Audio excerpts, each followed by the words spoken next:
NEET paper leak કૌભાંડમાં મામલો છે હવે કોર્ટ સુધી પહોંચ્યો છે ત્યારે અત્યાર સુધી રાજ્ય અને કેન્દ્ર સરકાર સબ સલામતીના રટણો રટતા હતા જો કે આ કૌભાંડની તપાસ કરવાના ડીવાયએસપીની તપાસની એફિડેવિટમાં ચોંકાવનારી વિગતોનો ખુલાસો થયો છે કે નીટની પરીક્ષામાં વિદ્યાર્થીઓને સારા ટકા મેળવવા માટે આ કૌભાંડ આચરવામાં આવ્યું છે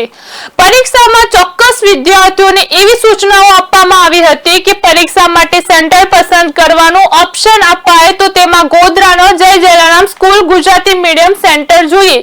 તેની માંગણી કરવી આ કારણો ચોક્કસ વિદ્યાર્થીઓને જલારામ સ્કૂલનું પરીક્ષામાં સેન્ટર પસંદ કર્યું હતું એવી પણ માહિતી બહાર આવી છે કે વિદ્યાર્થીઓને જલારામ સ્કૂલના સંચાલકોએ એવી સૂચના આપી હતી કે જે જવાબો આવડે તેના પર ટીક કરો પણ જો પ્રશ્નનો જવાબ ન આવડે તે જગ્યા ખાલી રાખજો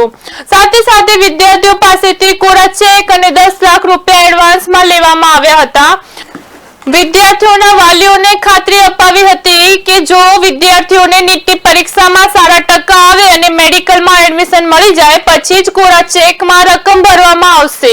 જલારામ સ્કૂલના આચાર્ય પરસોત્તમ મહાવીર પ્રસાદ શર્મા અને શિક્ષક તુષાર ભટ્ટને પરીક્ષાની ગેરરીતિમાં અહમ ભૂમિકા ભજવી છે આ બંને જણાએ પ્રશ્નપત્રમાં જવાબ લખી બોક્સમાં સીલ કરી દીધા હતા એવો આક્ષેપ મુકાયો છે કે જલારામ સ્કૂલના સંચાલકોએ ભાજપના નેતાઓ સાથે રાજકીય ઘરોબો રહ્યો છે જેની તસવીરો પણ સામે આવી છે મહત્વની વાત એ છે કે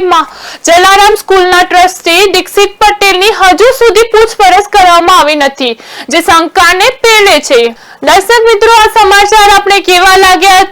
તે અમારા ફેસબુક યુટ્યુબ ઇન્સ્ટાગ્રામ પર જઈ લાઈક કોમેન્ટ જરૂરથી કરજો જો તમે ટુડે ગુજરાતી ન્યૂઝ ચેનલને સબસ્ક્રાઇબ કરવાનું ચૂકી ગયા છો તો આજે જ સબસ્ક્રાઇબ કરજો નમસ્કાર।